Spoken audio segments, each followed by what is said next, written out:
notification.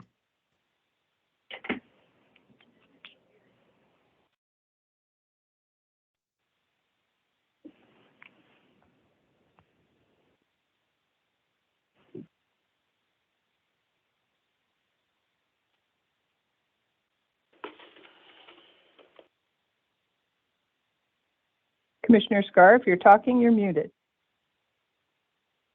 Oh dear.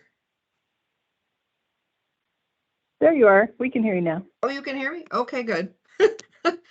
So good morning. I will start as soon as we get the recording notification. We have had it. Oh, okay, great. Somehow that didn't show up on my computer here. Well, then let's get started. Good morning, everyone. This is Commissioner Scar. Today is Tuesday, January 3rd, 2023, and we'll call this meeting to order at 8:01 a.m. Before we get started, I'd like to remind everyone to mute their phone. You can do this by pressing *6. Please unmute yourself when called to speak. Again, pressing *6. It is very important for all others to remain muted. Thank you. Well, I'd like to welcome everyone to our first community call of 2023 and wish everyone a happy new year. We will look forward and hope that 2023 brings us wonderful things. So with that, let's jump in and get started. Do we have Eric Swanson with Adventist Health? Oh, sorry, we need to do our roll call. I've been off for almost a week and a half. You can tell I'm out of the groove. So our commissioner roll call, Commissioner Bell. Good morning. I am here, but I need to say that I have to jump off and go get sworn in this morning. So Happy New Year to everyone. Exciting. Thank you so much. Commissioner Yamamoto, are you with us today? Yes, good morning. Congratulations on your chairmanship of the Board of Commissioners, and I'm looking forward to having a great year. And Happy New Year, everyone. Super. Thank you so much. Okay, now we will jump in with Adventist Health Tillamook. Eric Swanson, are you with us this morning? I am. Good morning, Commissioner. Good morning. So today we have an inpatient census of 10. We have less than 3 patients who have a positive COVID test who are inpatients today. No patients are boarding in the emergency department today. Ambulance did 911 transports yesterday, no transfers, and 3 transports home. The number of people hospitalized with COVID-19 across Oregon is 346, and this is based on the December 28th report. This is 10 less than yesterday. There are 32 COVID-19 patients in intensive care unit beds, 7 more than yesterday. 9 are on ventilators. 3.2% of all emergency department visits across Oregon were for COVID-like illnesses. And yesterday they had 4,936 ED visits across the state. There are 20 available adult ICU beds out of 337, that's 6% availability, and 84 available adult non-ICU beds out of 1,954, that's 4% availability. This is current data. There's 257 patients boarding in emergency departments across Oregon waiting for an inpatient bed. That's 9 less than yesterday. And we have 489 patients across Oregon waiting to be discharged, but there's no place for them to go. And that's 2 more than yesterday. So that's a total of 746 patients in those 2 categories, and that is accurate as of yesterday. Just wanted to share with you quickly, I just read an email. As you know, we are part of a consortium. It's called Our Tillamook, which is for opioid use response in our community. And I just read a report where we've equipped all of our employees with Narcan, which is the antidote for somebody who's experiencing an opioid overdose. And I just read a report that one of our employees deployed Narcan to a person in the community that was experiencing an overdose, assisted in doing CPR on this person. The sheriff's office responded. They were there before fire and EMS. They also deployed Narcan and had the patient resuscitated before ambulance and fire arrived, which is a amazing thing for people to step up. And that's why we wanted to equip our employees with Narcan, and so proud of our deputies who also responded in this case. So great outcome over the weekend. So unless you've got questions, that's all I've got for you. Thank you, Eric. I appreciate that. And I appreciate that anecdote very, very much. I think that The county has a training coming up, I know, for those of us at the courthouse for Narcan. I don't know if everyone's signed up for it, but please do. And if you are a member of the community and you are looking for a training related to Narcan, I believe that there are staff both at Adventist Health and at our public health department at the county who can do that for you and your employees. We want to make sure that we do have this throughout the community in all places. It can save lives, as Eric has just shared with us. So thank you for that. Were there any questions for Eric before we move on? Okay, hearing none. Coastal Caucus, who would like to kick us off this morning? It's Suzanne, and I'm here. Wonderful. Thank you, Senator. Good morning, everyone. Happy New Year. I'm sorry I was not able to be here for several weeks either. I had the joy of spending Christmas with my family that has moved to Georgia. And so I learned all kinds of new things about how they operate in the South.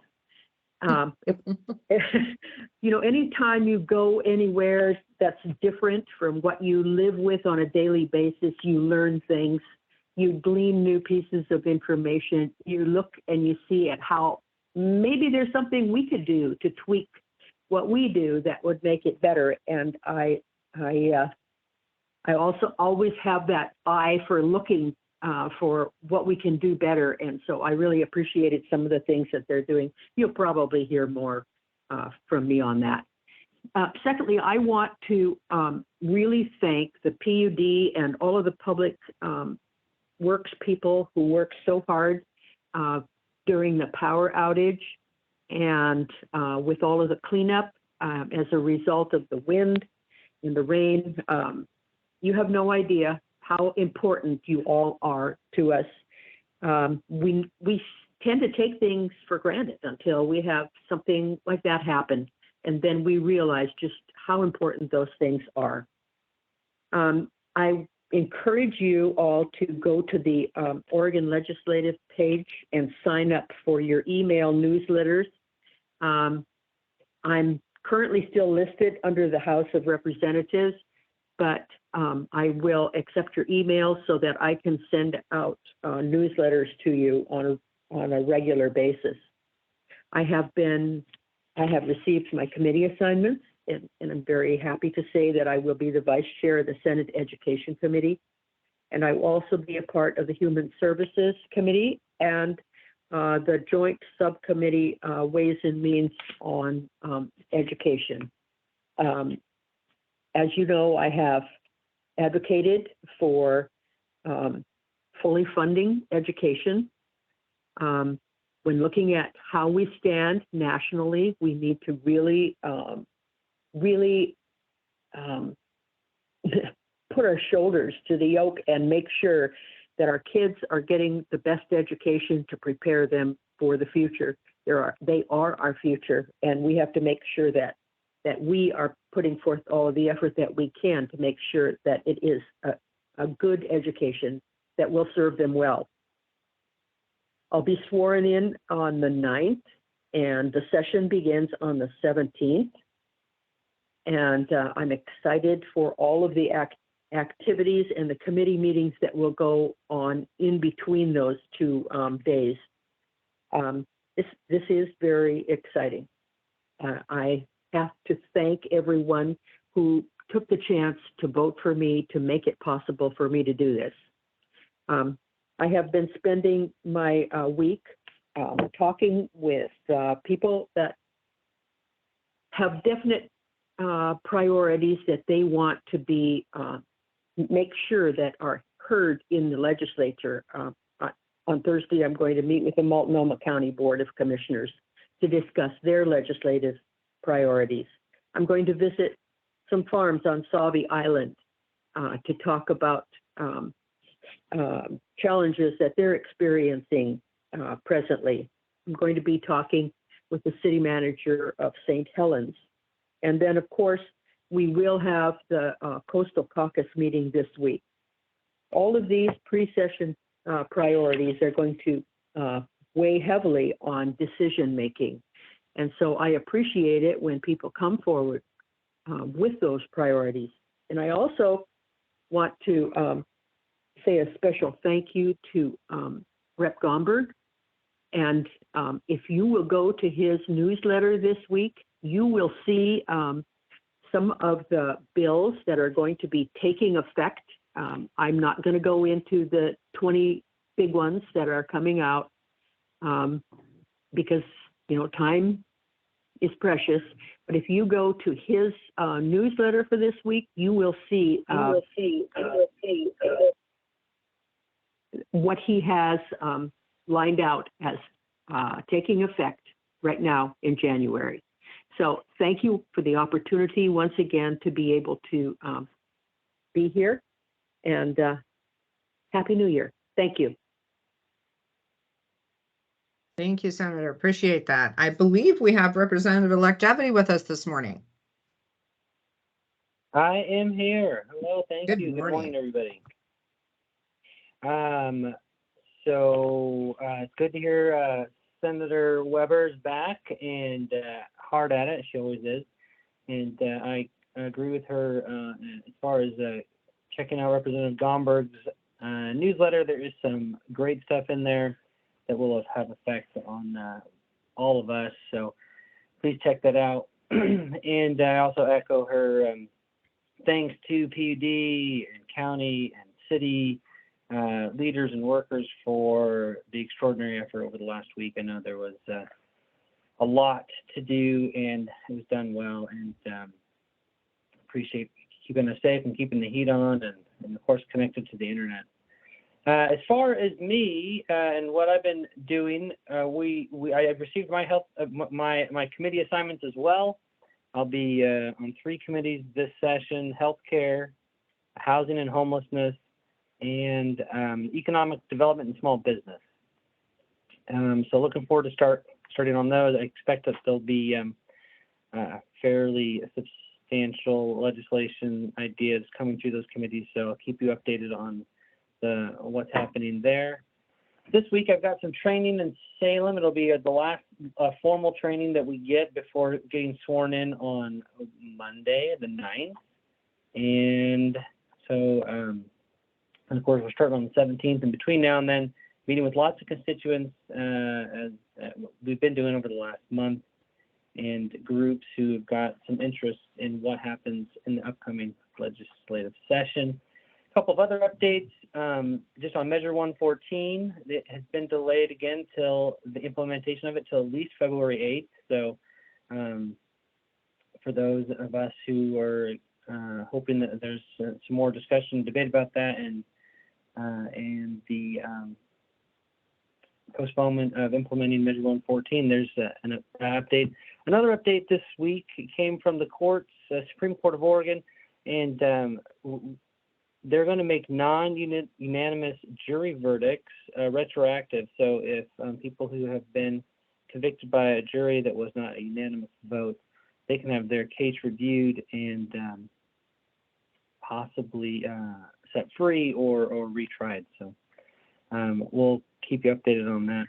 And that is it for me. I think Senator-elect Weber touched on most everything else. So happy to report everything's going well and looking forward to getting started. And again, thanks to all the voters who voted for me to make this possible, and looking forward to represent all of us regardless of which side of the political spectrum we tend to find ourselves in around election season. So thank you. Thank you so much, Representative-elect. Any questions for the senator or the representative? I would have one.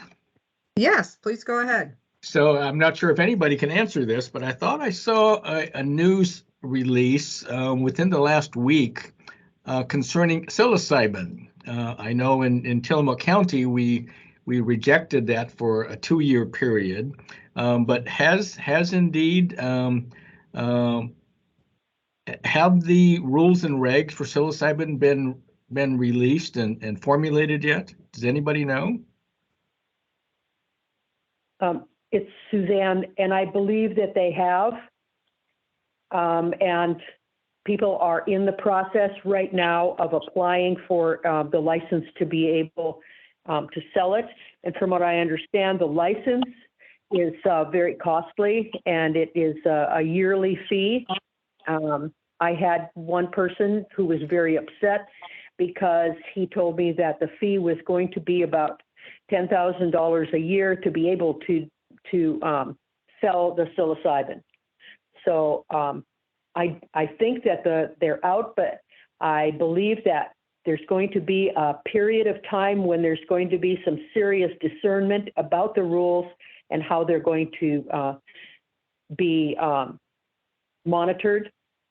So I guess it's going to be wait and see about what comes next. So that's the best information I have. Thank you for And, that, Senator. I appreciate the information. I don't have anything else to add to that. I know that they're able to start applying today through OHA for their licenses, but I think Senator Like Weber had better information than I did. Thank you, Representative Javity. Appreciate that very much. And to the residents of Tillamook County, from a personal standpoint, I think when you went to the polls and voted on that our 2-year pause, I think you did the right thing. We'll have to wait and see exactly how this all comes out, and I'm a little concerned about it.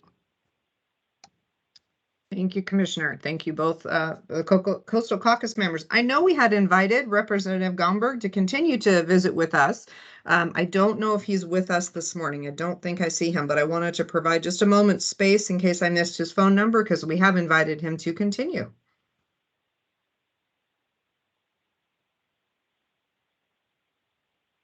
Okay, not hearing him. Thank you so much to the Coastal Caucus. We really appreciate the time that you make to be with us on these calls. We know that you're about to get exceptionally busy, and we hope we'll continue to hear from you as we go through session. Moving on to the Tillamook County Community Health Center, do we have Ed Colson or Maureen Putman with us this morning?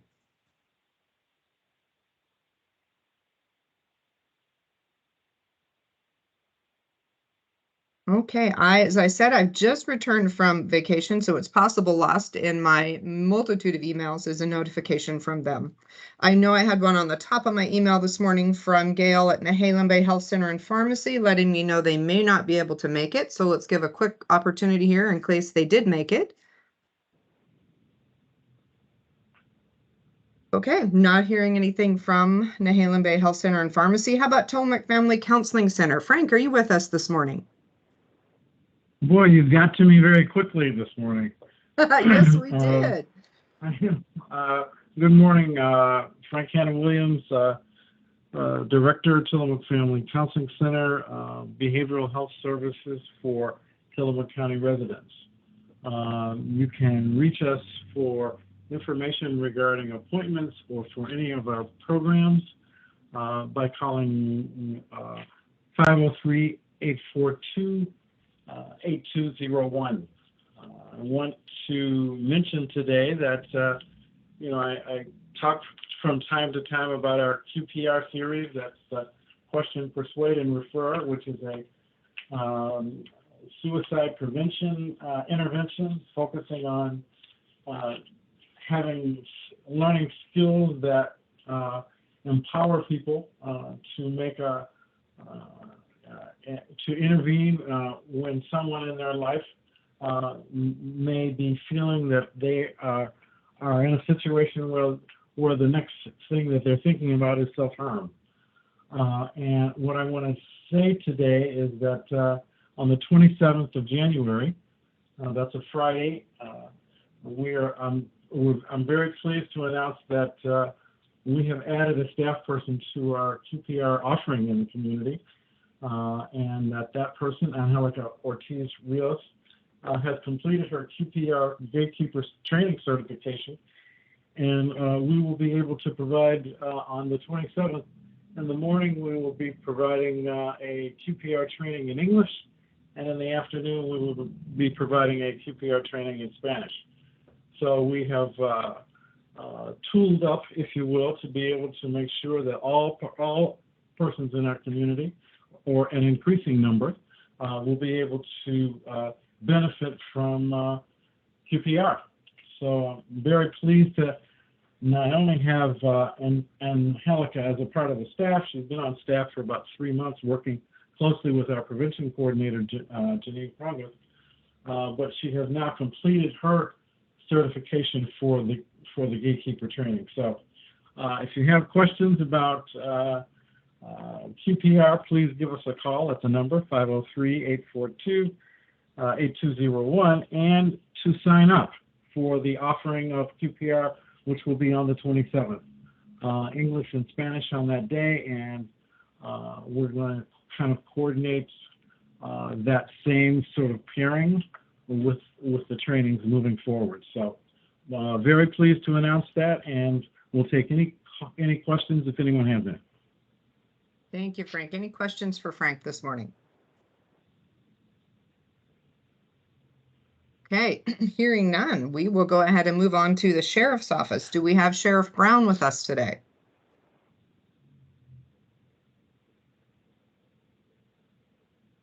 Perhaps Under Sheriff Kelly.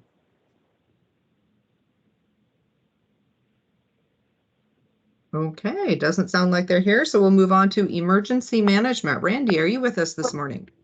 You bet I am, Commissioner. Wonderful. We had a fairly active weather issues last week, as everybody's aware of. And just like it's been mentioned, I just want to thank everybody in this county for coming together and just doing a fantastic job in dealing with what we had to deal with over basically a span of about 5 days. It's the greatest county out there, let me tell you. I just wanted to highlight a few things. Worst part was we had those 2 main transmission lines went down, which basically took out all our power from central to north. So before even our public utilities district could start, they had to make sure those lines were up and running again. The other thing too is that the Emergency Volunteer Corps in Halem Bay opened up their Manzanita shelter up there. Velda was my main go-to person on that. I really appreciate that shelter being open to help those that may have needed a warm place to stay. We also put the Department of Human Services on standby. They would be able to provide some additional housing and hot meals if necessary, but luckily we didn't need to go that route. Thought everything was over until I got a phone call from Chris, Public Works, on Saturday. They had a bridge that was threatening to go out down in the Big Trout area, but he had his crews there and they were working on trying to stabilize that bridge. But he called because they may have needed to evacuate a few families in there. And luckily Red Cross was available, and I contacted them, and they were all set to come in and help with some temporary housing if they had to evacuate. But of course, because our Public Works department is the best in the state, they were able to get that bridge stabilized, and no one was needed to be evacuated at that time. I'm hoping that this new year brings us less weather incidences, but I'm afraid we're probably looking at some more through this winter. But this week looks pretty good as far as excessive rain and wind. So hopefully we'll make it through this first week of the year without any major incidences. And that's all I have for today.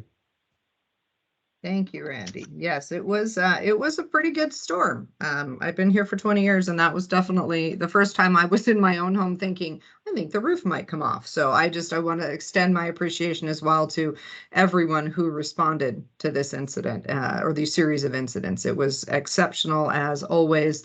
We know that in Tillamook County, we tend to be somewhat on our own and take care of one another. And this storm was another example of that happening among individuals, while our professionals were just doing a top-notch job of keeping us going. So, okay, with that, we will move on to the Oregon Department of Transportation. This is the first Tuesday of the month, so we are fortunate to have Bill Jablonski with us. Bill, good morning.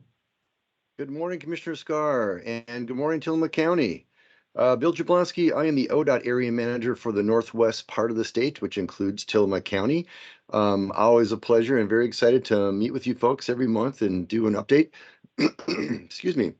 And if you've been around Tillamook County over the last couple of weeks, you are very much aware of the roads and weather conditions that we've had in our area. which extended out through all of our northwest part of Oregon, not just Tillamook County. So our crews were very busy working with local folks as well too, and getting services and things back in order. So some updates we've had from the weather. We did have a bridge that was struck on Oregon 130 right at mile point 6. The update from that is it still will be closed for repairs for another 2 weeks to cars, and it will be closed to trucks being able to use that route until the springtime. ODOT is going to repair that structure and not going to be replacing it. It's still in a working order enough where we can get in and actually shore it up and do the repairs on it so it can still be used for both vehicles and trucks. Given the low volume highway that it is and the funding that we have, and to program large bridge replacement projects does take a lot of the time.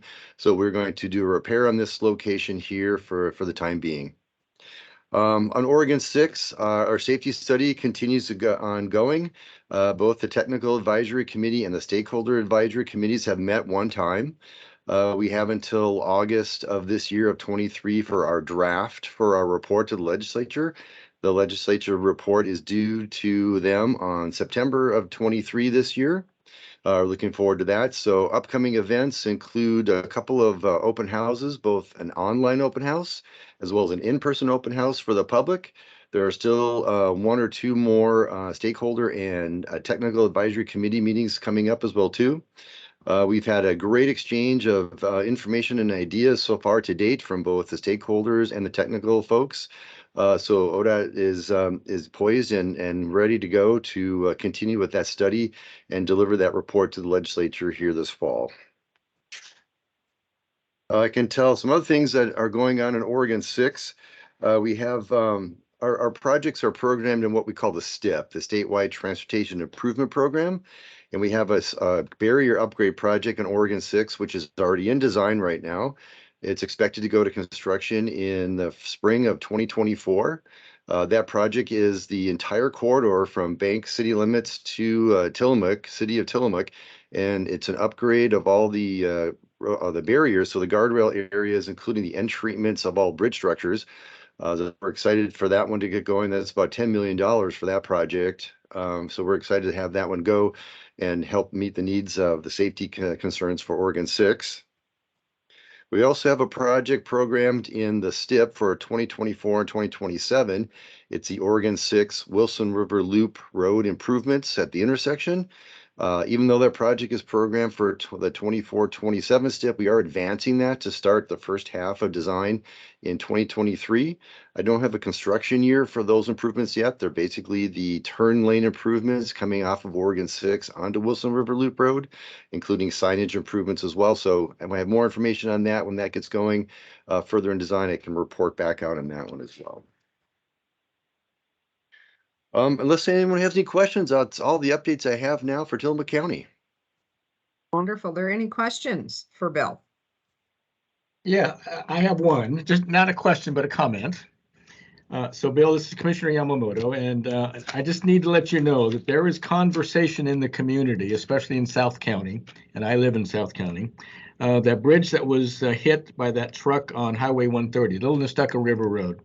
I know there's conversation about, why isn't ODOT replacing that single lane bridge with more of a double lane bridge? That seems to be kind of a problem area on that one bridge in particular. So I just wanted to let you know that there is some conversation going on in South County about that, and could be a good start. But I certainly understand that bridge replacement programs like this, they're a lot of money, and I know you do have to plan them out. So, but I just wanted to mention that to you. Great. Thank you, Commissioner. And I welcome the discussion as it takes place and evolves. I'd be glad to have that part of that discussion. Very interested to hear what the community and what folks need to say around that as well. Thank you. Appreciate that. Yeah, thank you, Bill. I've also received some communication around that, and just folks, pointing out that is a very dangerous area. Lots of accidents happen on and around that bridge, and just, pushing it from a community perspective to use this opportunity to do more good by really trying to push that into some greater repair project. So just, I don't know if you're wanting to hear from folks down there, but I think there are a lot of folks who would like to just share with you why they think that is absolutely crucial to use this opportunity to a greater good for its repair. So. Perfect, thank you. And I welcome the communication. One of the vehicles we have for that is our Northwest Act. We do have a meeting in Tillamook County in January, so that would be an opportunity there there is a public period where people can provide comments as well as members through their act, which I think Commissioner Scar, you're a member of the Northwest Act. So certainly at that meeting, please feel free to continue the discussion on anything related, ODOT related to either the act area or even Tillamook County. Perfect, thank you. And for listeners out there, that the meeting is I'm pulling off the top of my head here, the third Thursday of the month, and it is from 1 to 3. It will be held at the community college. If you want to provide public comment and you have any further questions, please reach out to me directly and I can confirm for you that, make sure I've got that date and time right off the top of my head, as well as provide a remote link if you're not able to be there in person. Okay. Yeah, Mr. Scar, it's yes. the 12th. It's The 12th. January 12th, Thursday, the second Thursday. Second. Thank you for that. Appreciate that. Okay. Thank so you. if anyone wants to provide public comment at that meeting, it can be done in person. It can also be done remotely, and I can provide that link, or you can find it online if you search the Northwest Area Commission on Transportation, and you will find their webpage, which has all that information. Okay, and then I would just like to thank you, Bill, for the Highway 6 Wilson River Loop, for pushing that forward to get that design done sooner rather than later. It is another particular hotspot in our community. I know that the improvements are better than what was there before in terms of accidents and fatalities, I believe, but it's still a hotspot where people just don't make great choices because the visibility is difficult. So thank you for pushing that forward. I know that will be appreciated by our community. Okay, moving on to the Board of Commissioners. Commissioner Yamamoto, would you like to kick us off? Yes, thank you so much. I appreciate that. So first off, I want to recognize Randy Thorpe.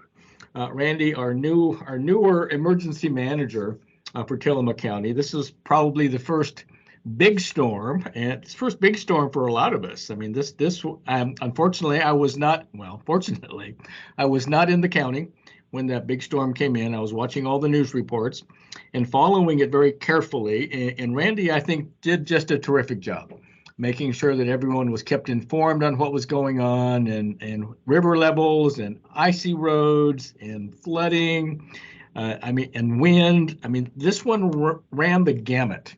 I was fortunate, I think, that I was not in the area.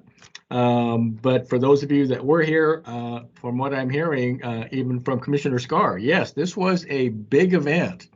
And this was Randy's first big event. And so Randy, again, I just want to say thank you for what you've done. I think you did a great job. And believe me, that won't be the last one you're going to experience. So again, thank you, Randy. Just one other shout out, and this is a shout out to the Tillamook County Creamery Association. Now, there is a publication called Dairy Foods, and TCCA was the winner of the 2022 Processor of the Year Award from the publication Dairy Foods. And this is a big deal. It really is. So everyone involved, from the farmers to the employees, to management, and to all of the people that buy Tillamook Creamery Association products.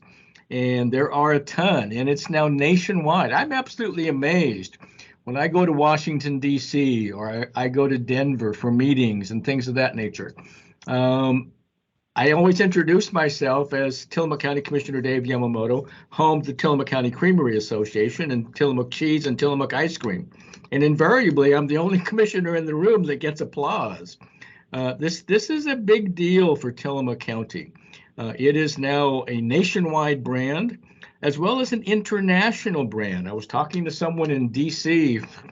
a year or so ago, and she told me that somewhere in Asia, where she was traveling, she found Tillamook yogurt products there. I mean, that's just amazing to me, the distribution network that they have. And again, having the moniker of Tillamook Creamery Association coming from Tillamook County, Oregon. I mean, that's a huge deal. And so again, congratulations to the Tillamook County Creamery Association for all you do. And not only for the farmers and your employees and management, but what you do for the county. You are a great partner for Tillamook County. Whenever Tillamook County is in need, which happens a lot, we don't have the population nor the income to really do all the things that we want to do. But the Tillamook County Creamery Association and other businesses within Tillamook County that help the county out in so many ways. Again, I just want to say thank you for that. So with that, being at the end of a holiday with Christmas and New Year's, I think that is all of my report. Thank you so much, Commissioner. Thank you, Commissioner. I'm going to take a quick second just to see if Commissioner Bell might have finished her swearing in and be back with us, and give her an opportunity if she is.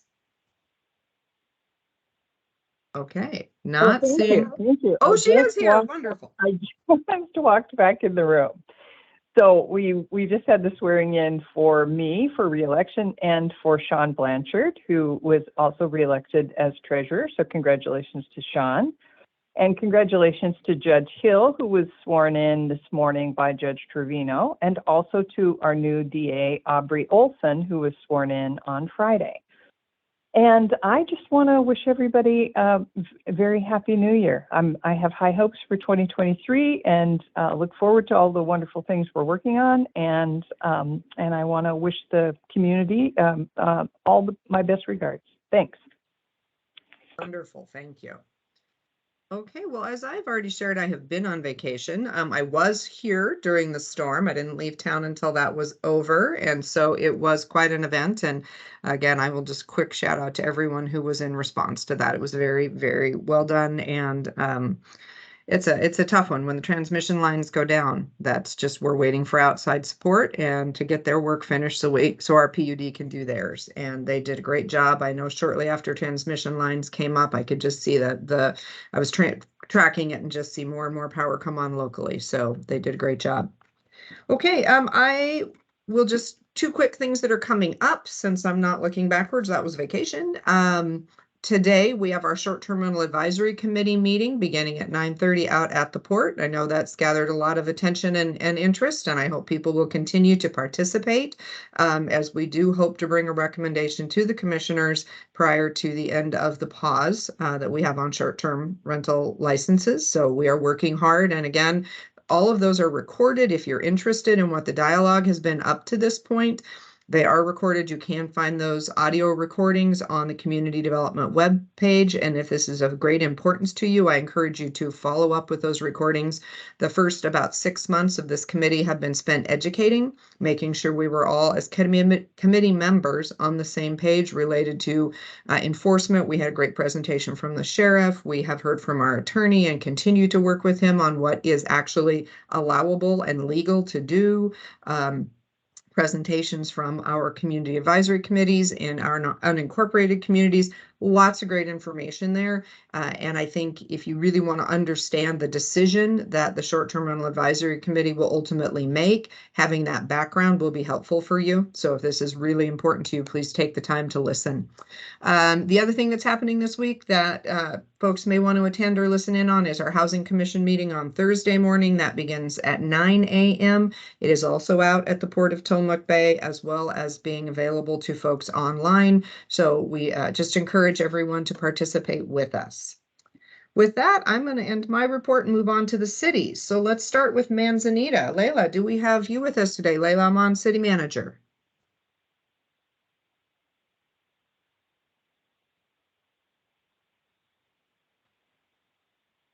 Okay, not hearing from Layla. How about we move to Nehalem? Melissa Thompson-Kiefer. I do see Leela Aman on, and she is trying to unmute herself, but I'm not sure that we can hear her.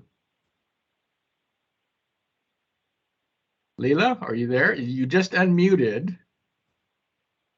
Are you speaking? Hello? Yeah, Oh, there you go. Good morning, Layla. Thank you. Go right ahead, Layla.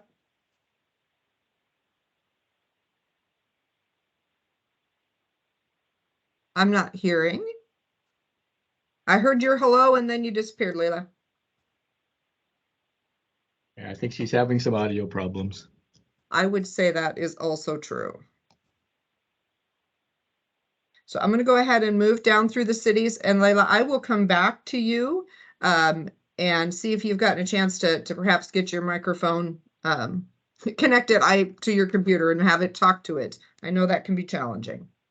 Okay, so how about Nehalem, Melissa Thompson Kiefer? How about Wheeler, Mayor Doug Honeycutt, or City Manager Mary Johnson? Rockaway Beach, do we have anyone from Rockaway Beach with us?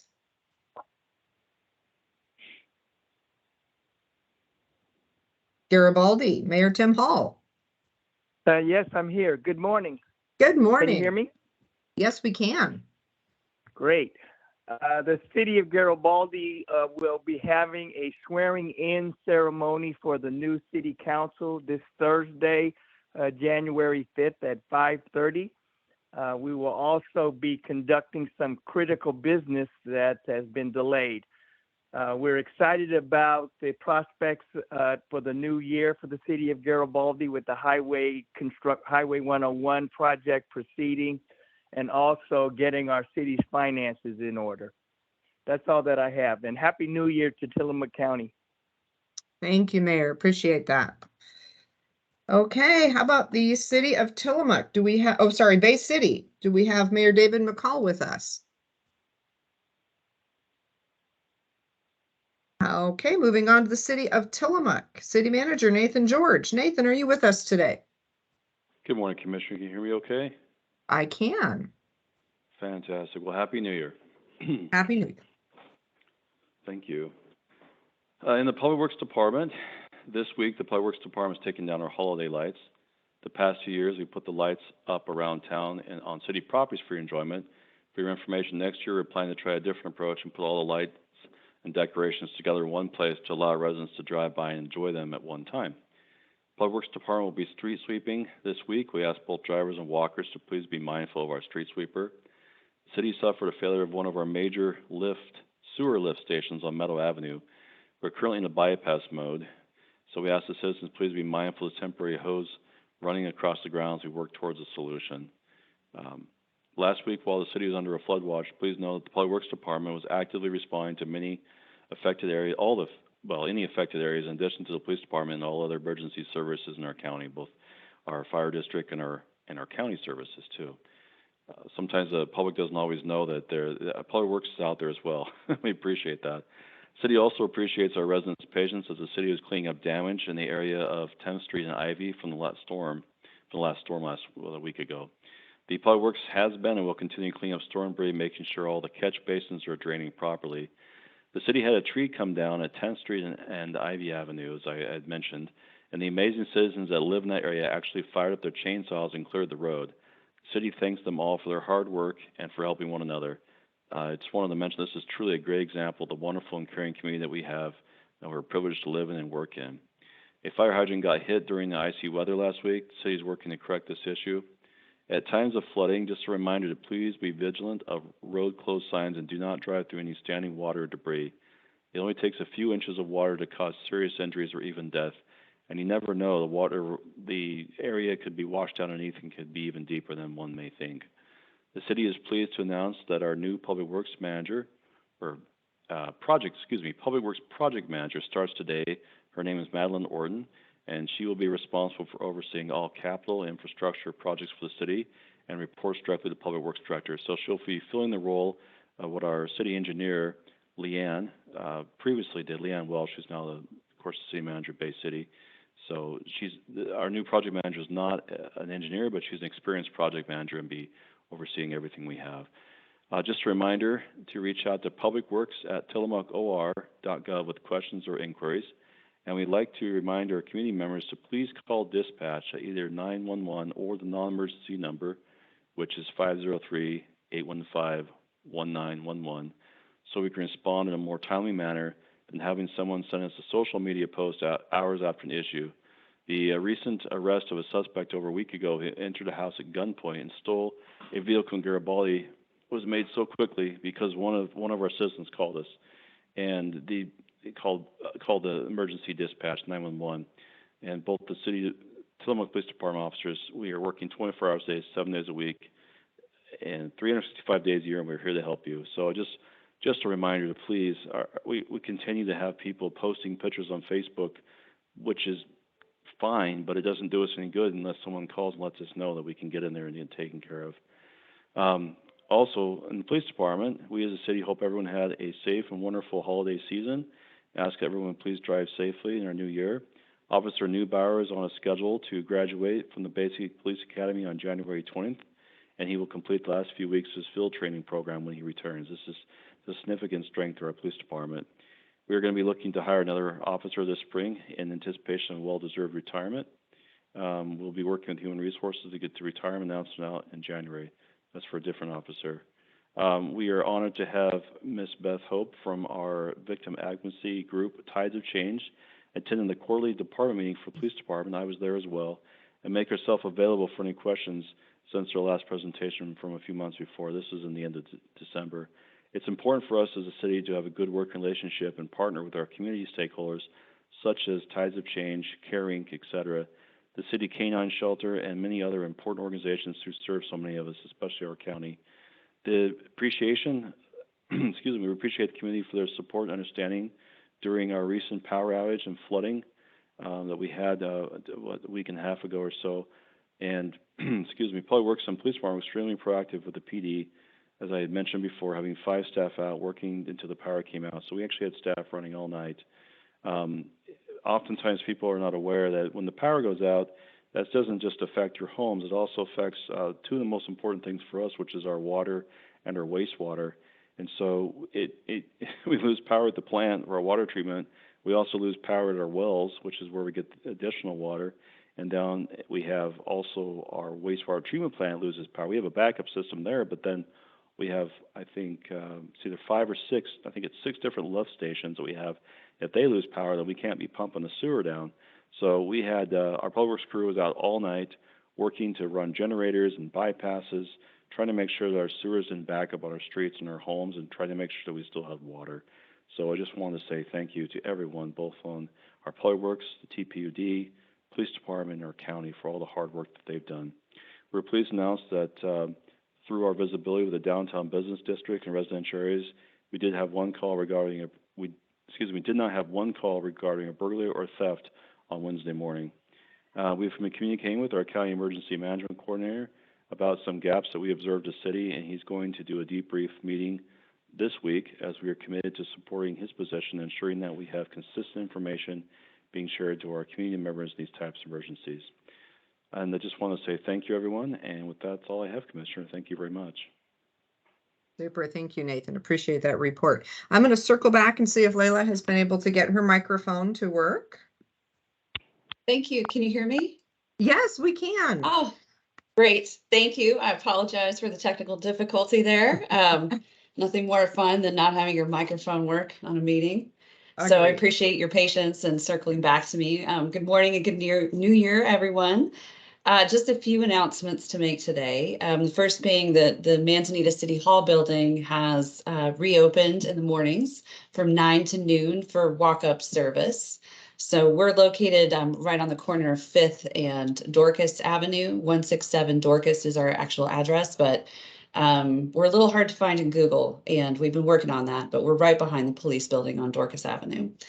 So feel free to walk up if you need something, but we do ask for folks to still continue to use our online services for other needs as best you can. I did want to give a quick shout out to EVC NB. I think it was mentioned earlier, but they opened a emergency shelter for folks during the power outages up here on Lanita. And so I wanted to express my appreciation for the Emergency Volunteer Corps and all the work that they do in our communities to keep people safe. Another shout out to the Public Works crews. Much like Nathan, our team was out there clearing roadways and making sure things were safe for folks to get around during the power outage, as well as our police department. Those folks are always on duty. And so I just wanted to express my gratitude to the team for keeping the roads safe and people safe during that power outage. We have a city council meeting tomorrow at 6 o'clock. We'll be swearing in our new mayor, Deb Simmons, city councilor Linda Kozlowski for re-election, and a new city councilor, Brad Merrily, will be sworn in tomorrow night. And then some business to get conducted right away. The council will be discussing the potential of returning to in-person meetings and even potentially adding some additional meetings. We'll be discussing a stormwater system development charge update. That'll be the city's first update to its SDCs in almost 30 years. We'll be discussing contracts to build out our Dorcas Street project. We're bringing that back to the community for some more information and some updates. And then we'll be discussing potential planning commissioner appointments and then selection criteria for budget committee members. And I wanted to make an announcement that the city will be putting out an application for folks to apply to the budget committee. We'll have 3 positions that are up in actually up in January and need reappointment before March. So please, if you're interested, that should be up on the city's website in the next week or 2, and would love to have you participate. And then finally, the city council will be meeting in person on Friday to do a goal setting discussion, and that will be what really helps the city and me set the budget and the goals for the year. So with that, I will stop and thank you again for the opportunity to chat. Thank you. Thank you so much. We appreciate your updates. Okay, we will move on to our final update of the day, which is from South County. Mr. Doug Olson, are you with us this morning? Yes, I am. Good morning, Commissioner. Welcome back to Tillamook County. Thank you. So, couple of things. I'll start with putting on my Tillamook PUD director hat. Again, as was pointed out by several people, the people who go out and risk their lives literally in the dark of night and heavy storms, heavy winds, thank them. The next time you see them at one of our grocery stores or elsewhere, thank them for going out and doing their job. Of course, they're paid, but nonetheless, it's a very risky, dangerous job. And the way it works, just by way of a little more information, when something like this storm happens, Tillamook goes into what's known as an incident command system mode, which ICS for short. And our general manager is quite knowledgeable in that. In fact, he's taught classes all around the West on how to implement that. It's a system that's used throughout America when there are significant events like in Florida, the hurricanes and snowstorms in Buffalo and I guess elsewhere. They use exactly the same system where one person is in charge of this and another in charge of that. They have a single point of command, a single point of communication, and it really works pretty well. And we have an acknowledged expert, Todd Simmons, our general manager, who has taught that to several groups here in Tillamook County, and as I said, all over the West Coast and elsewhere. So that's what was put in place. And I think it's important to remember or understand there are 2 methods of moving electricity around. One, as was mentioned, is a transmission line. That's what brings the high voltage power from the generating source into the county.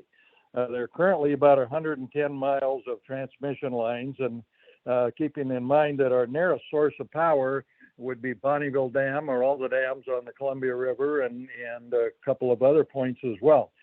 We don't have significant generation here, so when something does happen and the transmission line goes out, that affects a lot of people. Then the second half of that system is the distribution system, which is the wires that you see on virtually every street, underground in many cases, overhead. That's what brings the electricity from the substation to the individuals' homes and businesses. So the way the system works, when there's an outage, you go to where the biggest point of serving the most people is first. In other words, if you're at the end of a road and maybe the last person on that road up in the hill somewhere, you're probably going to be out a much longer period of time than others simply because the crews head where they can do the most good with the first repair and then take it on down the line from there. So probably won't be our last storm, hopefully the last one this year, but I think it's important for people to know there is a system in place that works very well. We can electronically point out, find out exactly where the outages are and get to it much more quickly. In the old days, some of the crews would drive up and down roads looking for branches in the lines. And we've moved up a notch or two from that, and now you can actually look at a big giant series of screens on a wall and pinpoint outages and send help. So a long story for a significant problem. Probably won't be our last, but that's how the system works at Tillamook PUD, and it's a good one. It's basically state of the art. The other thing I'll mention today is the chamber in South Tillamook County, the Pacific City Nestucca Valley Chamber, will start up the year today at 12 noon at the Kiawanda Community Center. We'll talk about some things that are going to happen this year, but our guests will be an individual named Finn Johnson and Karen Olson, who will be representing the Oregon Coast Visitors Association, which is a coastwide group that deals primarily with tourism, the good and the bad. And as we all know, tourism is a significant part of what goes on in Tillamook County, but it also has a downside. Some of the vacation rentals, as you mentioned, can be a bit of an issue.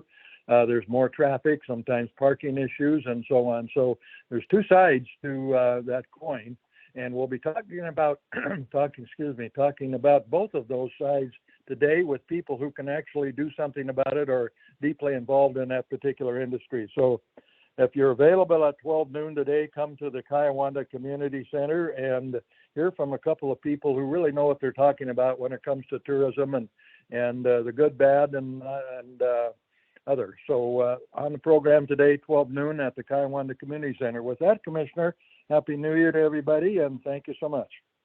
All right, thank you very much. Well, with that, that will wrap up our call for today, and I'd like to thank KTIL for broadcasting and everyone for attending, and let's get off on a great foot for 2023. Happy New Year, everyone. With that, we will adjourn this call at 8:56 a.m.